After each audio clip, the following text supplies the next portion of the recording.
प्रिय विद्यार्थियों, आज मैं आपको ऑनलाइन क्लास में बंगाल में ब्रिटिश सत्ता की स्थापना पढ़ाने जा रहा हूँ।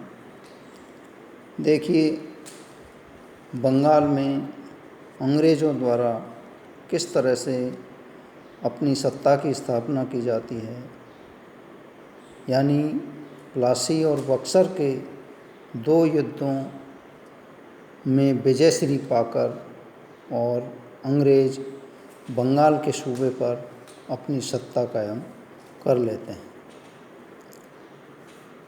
उस समय मुग़ल सम्राट औरंगज़ेब के शासनकाल में बंगाल, बिहार और उड़ीसा मुग़ल साम्राज्य के 3 सूबे थे। औरंगज़ेब की मृत्यु के बाद इन सूबों पर क्रमशः मुर्शीद कुली, जफ़र खां, शुजा-उद-दौला खां और सरफ़राज खां आदि सूबेदारों का शासन रहा। 1740 ईस्वी में अलीवर्दी खां, जो बिहार का नायब सूबेदार था, अपने स्वामी सरफ़राज खां के विरुद्ध विद्रोह कर उसे युद्ध में मारकर बंगाल, बिहार और उड़ीसा का सूबेदार बन गया, अर्थात इस समस्त प्रदेश का नवाब बन गया। उसने 1740 ईस्वी से और 1756 ईस्वी तक बंगाल पर शासन किया। वह नाम मात्र के लिए मुग़ल सम्राट का सूबेदार था, किंतु व्यावहारिक रूप से वह एक स्वतंत्र शासक था।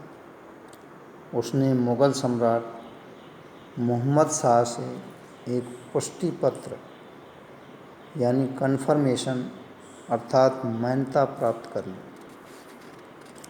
परंतु उसी समय मराठा आक्रमणों ने विकट रूप धारण कर लिया था।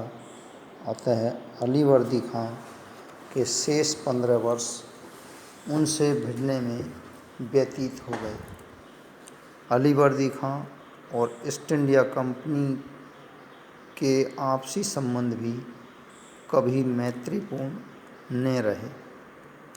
इनमें विवाद का कारण व्यापारिक सुविधाएं एवं कंपनी के राजनीतिक इरादे थे। 1756 ईस्वी में यूरोप में सप्तवर्षीय युद्ध के परिणाम स्वरूप दक्षिण भारत अर्थात कर्नाटक में दोनों कंपनियों यानी अंग्रेज़ों और फ्रांसीसियों में संघर्ष शुरू हो गया था, परंतु अलीवर्दी खां ने बंगाल में दोनों पर कठोर निगरानी रखी और उन्हें आपस में लड़ने नहीं दिया।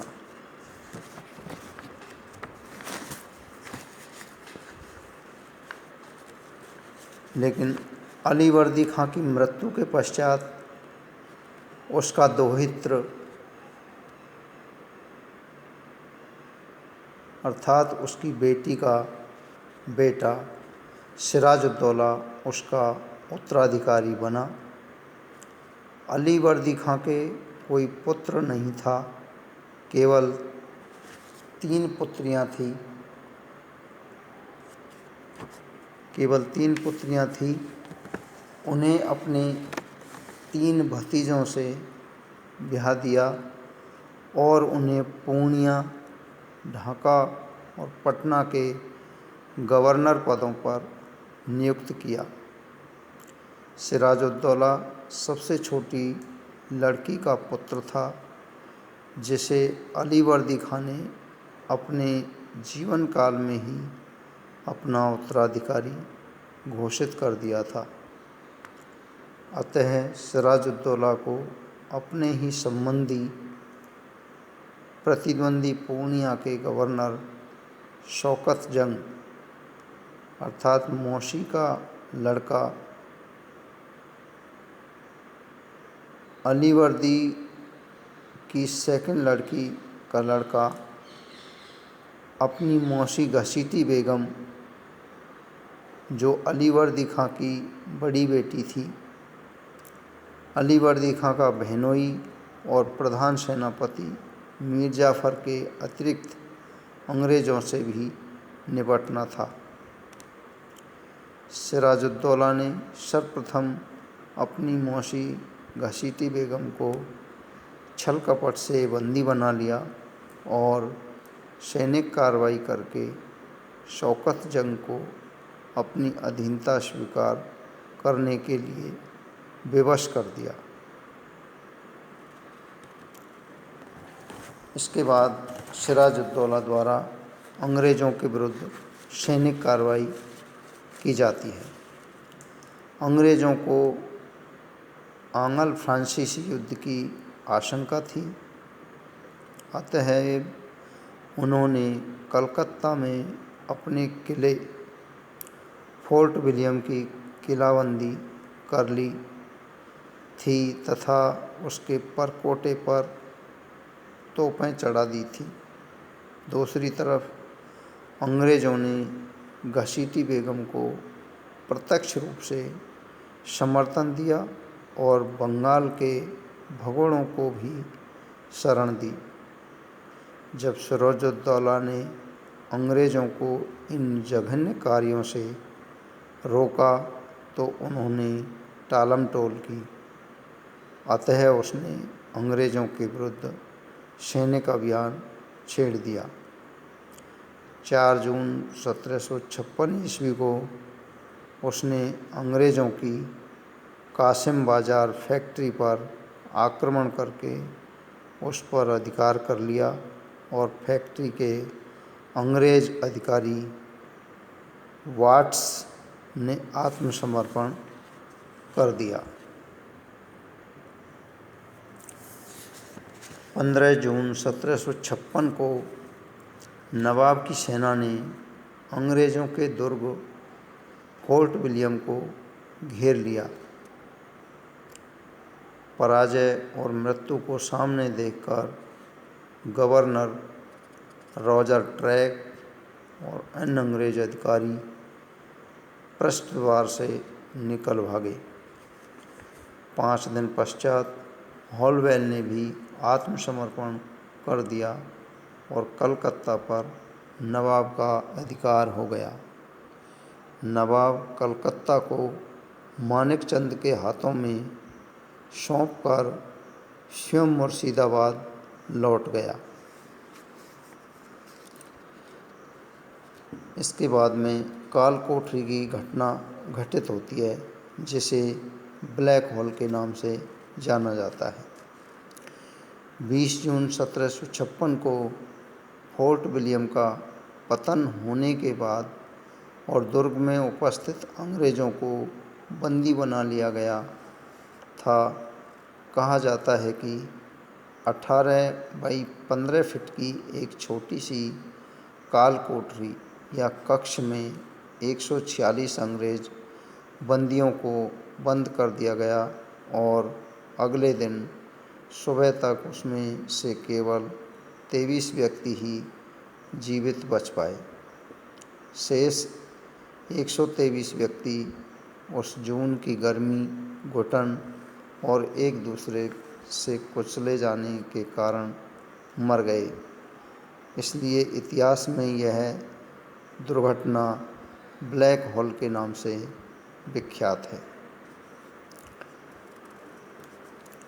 इसके बाद में अंग्रेज़ों और सिराजुद्दौला के बीच अलीनगर की संधि होती है, जो 1757 ईस्वी में हुई थी।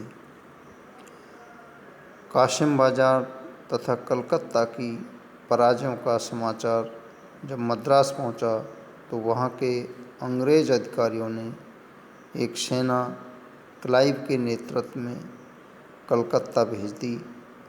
क्लाइव की सहायता के लिए जल सेना नायक वाटसन को नियुक्त किया गया। क्लाइव को अपना कार्य शीघ्रातिशीघ्र पूर्ण करने को कहा गया। यह सेना 16 अक्टूबर को मद्रास से चली और 14 दिसंबर 1756 ईस्वी को बंगाल पहुंची।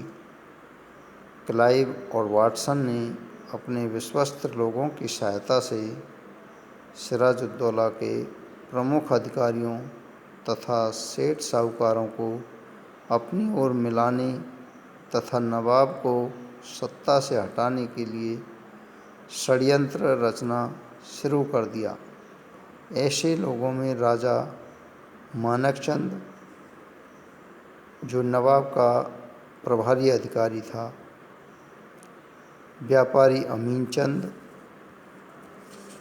जगत सेठ, मीर जाफर आदि मुख्य थे। राजा मानकचंद को भारी रिश्वत दी गई और 2 जनवरी 1757 ईस्वी को अंग्रेज़ों ने कलकत्ता पर पुनः अधिकार कर लिया। नवाब सिराजुद्दौला को जब इसकी सूचना मिली तो वह सेना लेकर कलकत्ता की तरफ बढ़ा। 30 जनवरी 1757 को क्लाइव ने नवाब की सेना पर अचानक आक्रमण करके उसे काफ़ी क्षति पहुंचाई। इससे नवाब का मनोबल गिर गया। परिणाम स्वरूप नवाब संधि के लिए तैयार हो गया और 9 फरवरी 1757 ईसा को दोनों पक्षों में संधि हो गई, जो अलीनगर की संधि कहलाई। Thank you.